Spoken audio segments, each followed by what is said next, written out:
E aí, pessoal, tudo bem com vocês? Tudo jóia? Então nós chegamos aqui na nossa terceira aula do curso, do mini curso, né, um pequenino curso sobre História e Tempo Presente. Então eu vou abordar 3 eixos aqui hoje, né, nosso encontro de finalização. Falando o primeiro eixo sobre a questão da neutralidade axiológica, o segundo eixo temático, trazendo o tempo presente e a questão da história em Marx e Leon Trotsky. Tudo bem? Então, primeiro eixo temático. Neutralidade axiológica. O que significa isso? Esse tal do axiológico. É a neutralidade no que se refere à produção do conhecimento. Existe uma tradição muito forte, iniciada no século XIX, e desdobrada no século XX, e existe até hoje, no nosso século XXI, que é a ideia da neutralidade. Atenção, dá uma olhadinha aqui no meu olho. Neutralidade nunca existiu, não existe. E radicalmente, seria bola de cristal dizer que nunca existirá, mas é improvável que um dia vai existir um posicionamento realmente neutro. Tudo bem? Explico. Bom, essa ideia de neutralidade, ela já existe em vários autores, mas um ponto central aqui, um ponto de referência, é o Durkheim. O Émile Durkheim foi um autor, um clássico, fundador da sociologia, que escreveu um livro sobre o método e tem um capítulo específico para falar sobre a neutralidade. Existe na visão positivista toda uma preocupação em ser imparcial, ser neutro, como se isso fosse o elemento que supostamente garantiria a produção do conhecimento científico, um conhecimento comprometido com a verdade da forma mais racional possível e mais, portanto, objetiva possível. Bom, é uma tentativa, é um esforço, mas isso não é exequível, ou seja, não dá para se fazer dessa forma. Por quê? Porque o objeto de análise da sociologia, da história, da antropologia, da psicologia, da matemática, da economia, o objeto de análise são as relações sociais, é o ser humano. E quem pesquisa é o ser humano, ou seja, você é parte do teu objeto. Epistemologicamente, você pode até separar, dividir sujeito e objeto, mas a questão é que nas ciências humanas, sobretudo nas ciências humanas, não só, mas sobretudo nas ciências humanas, o objeto também é sujeito da história. E o sujeito que pesquisa também faz parte desse objeto, que é a sociedade ou a história feita pelos homens, etc e tal. Então, ser neutro, só nessa perspectiva, é algo impossível. Você pode desejar, bem intencionadamente, etc e tal, mas de boas intenções o inferno está lotado. Não há possibilidade alguma de neutralidade. Bom, estamos no século XXI. Essa ideia da neutralidade ainda é forte. Não morreu no final do século XIX com Durkheim, e nem no século XX com Weber, por exemplo. Ela existe até hoje, essa profecia. Temos que ser neutros, temos que ser imparciais. Às vezes eu digo sempre dizia para os meus alunos, se confunde neutralidade com profissionalismo, honestidade intelectual, isso aí tem que ter. Agora, neutro não dá, simplesmente não dá porque nós somos partes do todo que nós estudamos. Então, nesse sentido, observem só, eu vou tentar demonstrar como esse discurso da neutralidade não se mantém de pé. Mesmo no arauto da neutralidade, para o arauto da neutralidade, que é o Émile Durkheim. Émile Zola, um escritor romancista francês, escreveu no Aurora, um jornal francês na época, um artigo chamado J'accuse. Eu acuso. E aí faz uma crítica gigantesca ao antissemitismo. E aí os vários intelectuais, ou seja, aquele pensador, aquele sujeito que toma posicionamento, toma parte diante das questões sociais, vários deles assinavam esse manifesto do Émile Zola, o J'accuse. E das primeiras assinaturas, que tomava parte numa análise sobre a questão da perseguição aos judeus na França, é o próprio Émile Durkheim. Ou seja, não tem que se envolver com as coisas.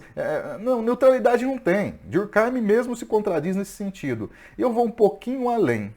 Lembra do Max Weber, que eu citei agora há pouco?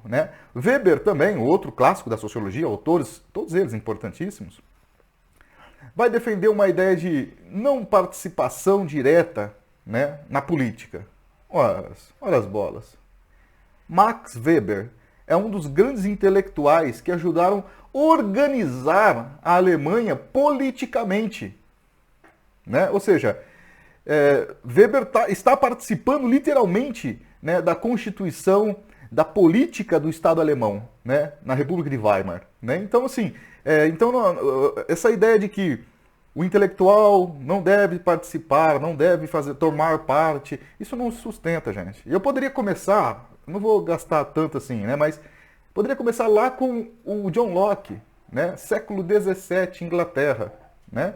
Ou seja, os intelectuais tomam partido, muito antes do Jacuzzi do Émile Zola, né? Mas o Jacuzzi ele ficou clássico, né? Então, tomamos parte.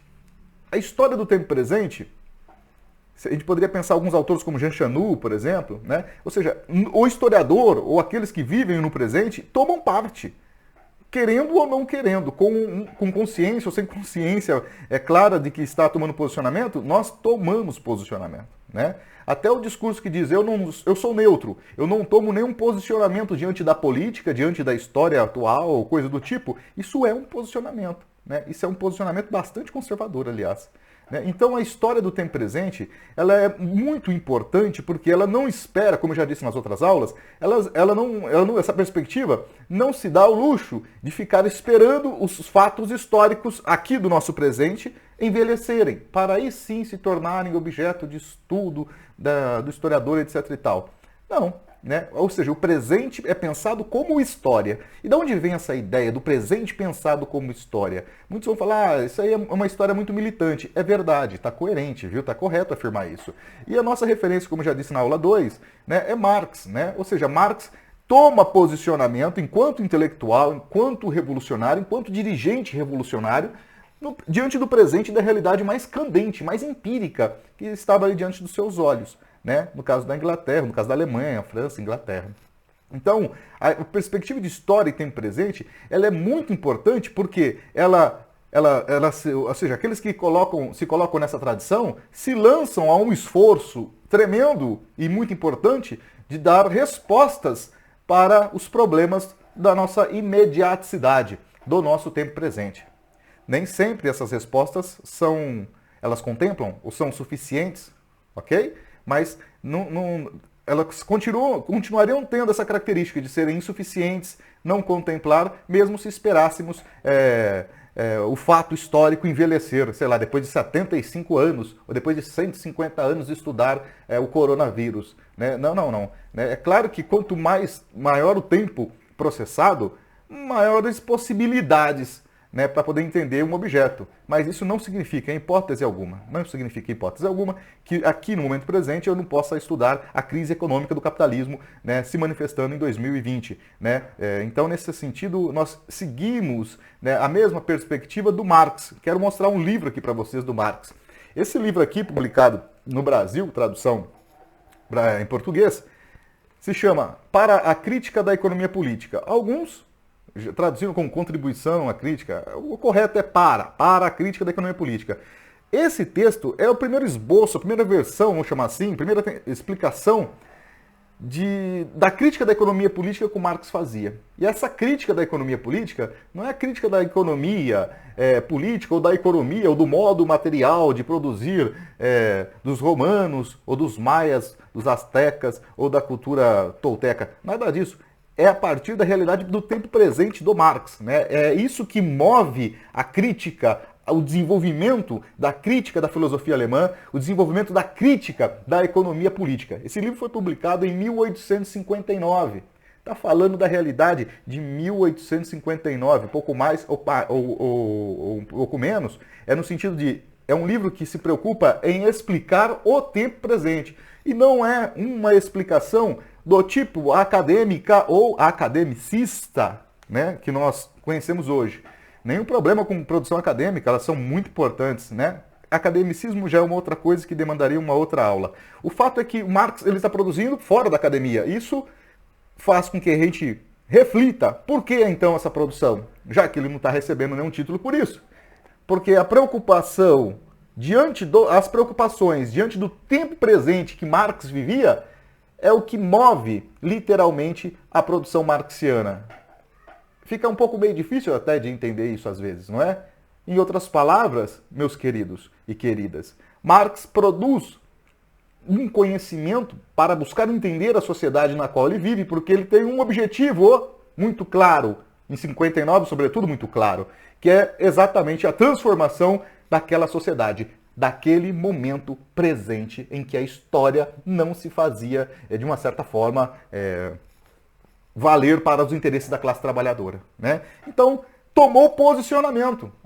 Nesse sentido, observa que essa ideia de neutralidade, quando a gente fala de história do tempo presente, ou do tempo presente, a sociologia, a filosofia, a psicologia, também serve para poder tentar se esforçar para colocar à margem dos debates obras e militâncias que propõem a inferência direta do presente imediato, aqui e agora, não esperar envelhecer. Então, nesse sentido, quando essa ideia de neutralidade é desenvolvida, né, ela vai se desdobrar em ideologias, né, com a função social de colocar na cabeça realmente das pessoas a crença, se é verdadeira ou falsa, no caso é altamente questionável, de que tem que ser neutro, porque se não for neutro não é produção do conhecimento científico. Não é produção do conhecimento científico, ela não é garantida por conta da neutralidade. Já disse, Locke não foi neutro e produziu ciência política, né? Durkheim não foi neutro coisa nenhuma, né? Embora propusesse a neutralidade. Weber também não foi neutro coisa nenhuma e produziu obras importantíssimas, né? O Marx não é diferente, né? Então observe que isso muitas vezes serve como uma ideologia para afastar o pensamento crítico sobre aquele momento do tempo presente, né? Olha, vejam bem, um exemplo cotidiano, nosso agora, do nosso presente imediato. Por exemplo, poderia com esse discurso de neutralidade dizer o seguinte, não dá para produzir muita coisa agora sobre o coronavírus, e tudo que for produzido vai ser muito insuficiente e muito insólito, porque está acontecendo ainda, né, gente? Está na candência do momento, do tempo, então ficaria, supostamente, muito frágil qualquer consideração. Bom, então, numa lógica formal, claro, eu deveria deixar, então, esse momento da história envelhecer e, a partir daí, fazer as minhas considerações. Primeiro que eu não vou nem estar aqui mais, nem vocês, né? Ou seja, então, é uma forma também de tentar afugentar, negligenciar, colocar no exílio o pensamento crítico sobre a realidade do aqui e agora, né, do tempo presente. Marx, né, eu acho que é um referencial importante nessa perspectiva do tempo presente. Vocês esperam que, para quem estiver acompanhando aí, espero que vocês já tenham sacado que tempo presente não tem nada a ver, a princípio, não tem nada a ver com a perspectiva de história do tempo presente dos franceses, mas aqui é história e presente imediato, história e tempo presente, né? E a nossa perspectiva é Marx porque ele nos dá grandes lições, né? Não receitas, mas grandes lições de como ele desenvolveu uma análise crítica do mundo que ele vivia, né? E quando ele recorre à história é para poder entender o presente, né? Não é para poder fazer nenhuma masturbação intelectual em relação à história da Roma Antiga, da Grécia Antiga, da África ou qualquer outro lugar, da Índia, da Ásia, né? Então é para entender o presente. Agora, essa perspectiva do Marx, nós sabemos, eu já disse, deu vida a uma tradição que eu chamei aqui no curso de tradição da história marxista. Essa tradição da história marxista, não dá para desenhar aqui, embora pareça uma lousa aqui, não dá para eu desenhar aqui, né, senão eu serei trucidado se fizer isso. Mas dentro da história marxista tem uma série de tendências lá dentro, né? Eu acho que dentro da tradição marxista, a maior parcela dela, como diz o próprio historiador liberal Eric John Hobsbawm, é composta por marxismo vulgar, né? É composta pelo marxismo vulgar.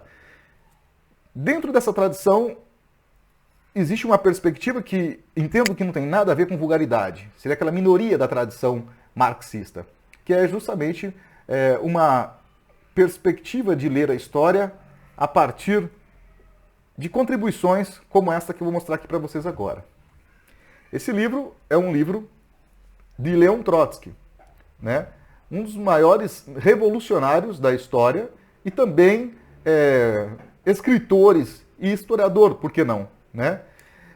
Trotsky, assim como Marx, está dentro daquelas exceções, né? São historiadores não acadêmicos, né? E que produziram historiografia, no caso aqui, historiografia mesmo, no caso do Trotsky, né? Muito mais sofisticado do que os historiadores profissionais da sua época, né? Esse livro aqui, publicado em 1930, é um livro que analisa e caracteriza todo o processo pré-revolucionário e revolucionário da Rússia de 17 e feita por um dos maiores dirigentes né, na minha leitura, modesta leitura, talvez o segundo maior dirigente de todo o processo revolucionário. O primeiro era o Lenin, né? É claro que é um conjunto, está todo mundo junto ali, né? Mas certamente a gente está falando do segundo homem em todo o complexo de direção do processo revolucionário, né? Os stalinistas gostem ou não gostem, o choro é livre. O fato é que aqui nesse livro, Trotsky dá uma demonstração muito rica para nós entendermos como se faz uma história do tempo presente se envolvendo declaradamente, né?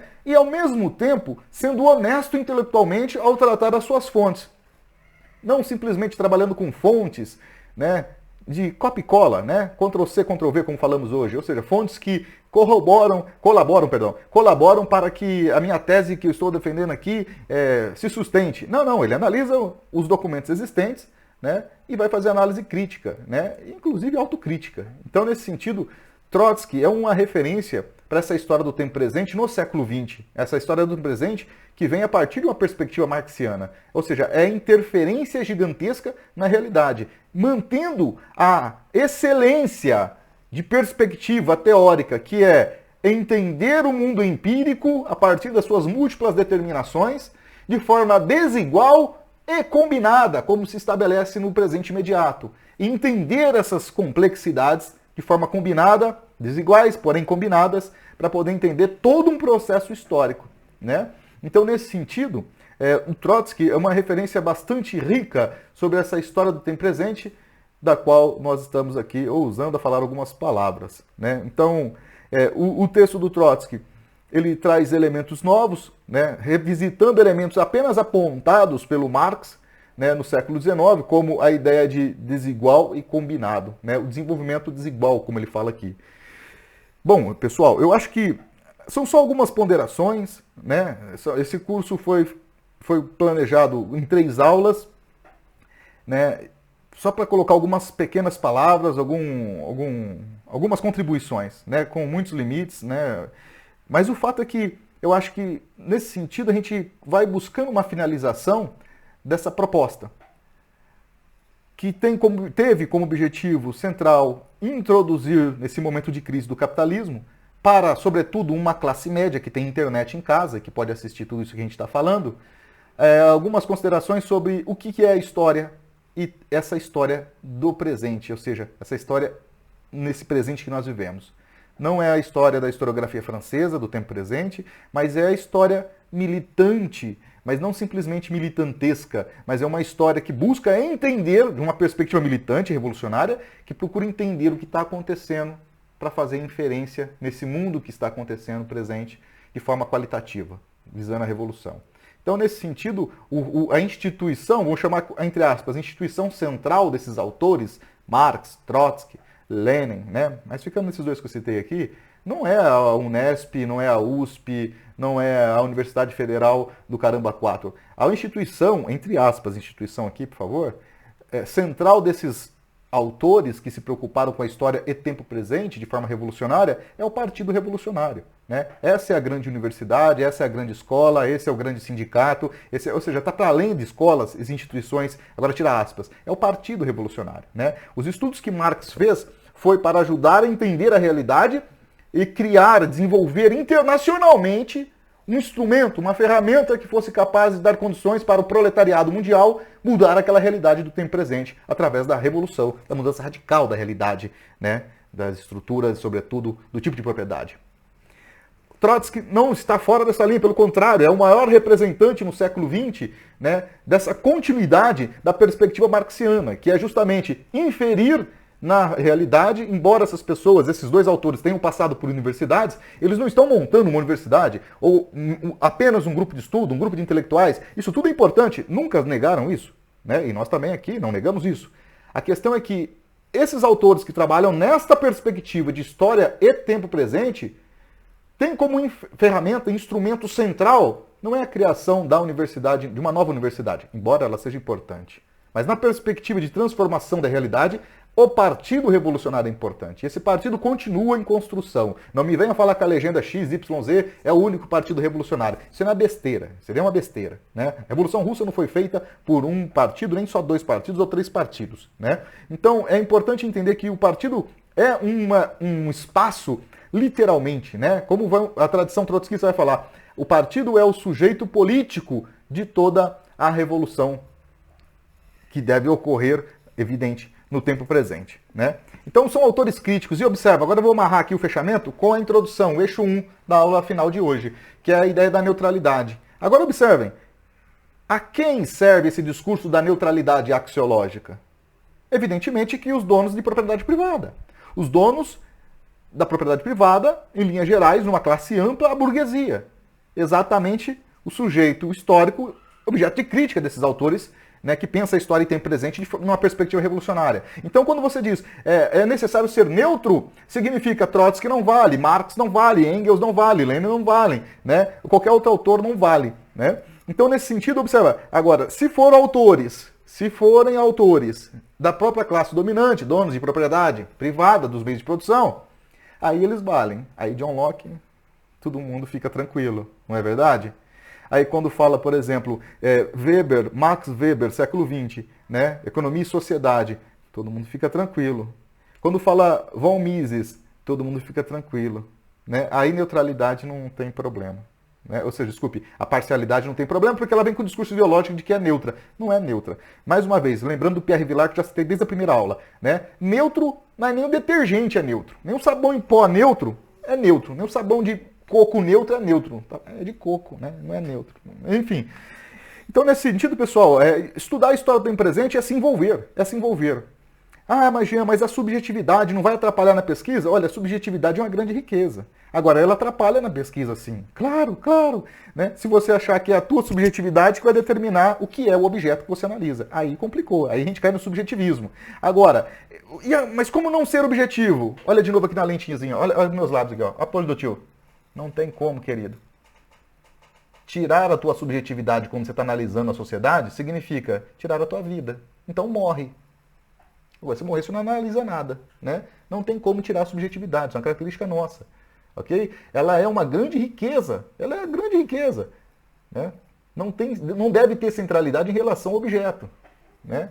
Considerando isso, ora as bolas, essa é a minha subjetividade que vai dar um tom estético, que vai dizer se eu tenho ou não acesso à massa crítica, todo o conhecimento historicamente acumulado. Né? Agora, eu não posso simplesmente, com a minha consciência do mundo, querer explicar que, por exemplo, sei lá, este lápis, né, é uma banana, porque eu entendo a minha subjetividade ricamente construída, isso aqui tem característica de uma banana, um tipo de banana inédita. Desculpa, o objeto continua sendo lápis. Não vai ser o que você quer que ele seja. Estudar história do tempo presente determina, literalmente, né, exige que a gente entenda as propriedades imanentes do que é objeto. Mas nem todo objeto analisado é tão simples assim, né, como um lápis. Quando esse objeto é um fenômeno social, por exemplo, desemprego, né, a coisa fica mais complexa. Não tem como tirar a tua subjetividade. A gente vai tomar sempre parte, de um jeito ou de outro. A questão é, como é que eu analiso o objeto considerando a minha subjetividade? Não tem como desconsiderar ela, amigo. Isso seria uma utopia, um mito. Né? E se em última instância você for um radical anti-subjetividade, né? Não subjetivismo, anti-subjetividade do ser humano, aí você precisa, né? Vai morrer, tem que morrer. Aí fica coerente. E aí você não fala mais nada também. Né? Não tem como tirar a subjetividade. Isso é uma característica nossa, né? E que a gente vai se construir a partir disso. Agora, entendendo que a subjetividade do sujeito, né, é algo fundamental para analisar a objetividade das coisas. Tudo bem? Eu posso transpor, eu vou transpor da minha mente para o objeto, né? Mas eu tenho que fazer isso respeitando os limites e as determinações do que é objeto. Não dá para olhar para um pé de milho e falar, você é um pé de paçoca. Não dá para olhar para o desemprego e falar, vocês estão fazendo um momento de autoconhecimento, portanto não estou trabalhando. Não, eu tenho que analisar o que é o objeto como ele é. Né? E isso tem que ter maturidade e leva tempo. Né? Não é um receituário prontinho que vai ensinar a gente a fazer isso de uma hora para outra. Isso leva tempo, beleza? Bom, acho que é isso, pessoal. Vou ficando por aqui. Qualquer comentário vocês podem deixar lá nos vídeos, na postagem, né? Aí, e eu respondo para vocês na medida das possibilidades. Eu espero que, enquanto apenas algumas palavras sobre o assunto, essa ideia de história do tempo presente tenha ajudado vocês a pensarem que história é aqui e agora. Né? Mesmo que eu escolha, né, diante da minha subjetividade, analisar a economia romana ou a economia tolteca, né, na América, farei a partir do presente. Farei a partir do presente no qual eu tenho atendido as minhas mínimas necessidades espirituais e materiais. No presente no qual estou desempregado ou empregado muito escravamente, de forma escrava, oprimido ou não oprimido, é a partir do presente que eu vou analisar a história. Seja a história que está acontecendo agora, mesmo a história com recuo cronológico mais distante. É a partir da realidade presente que eu tenho condições ou não de fazer essas coisas. Beleza, pessoal? Então um abraço para vocês e é isso aí. Até a próxima.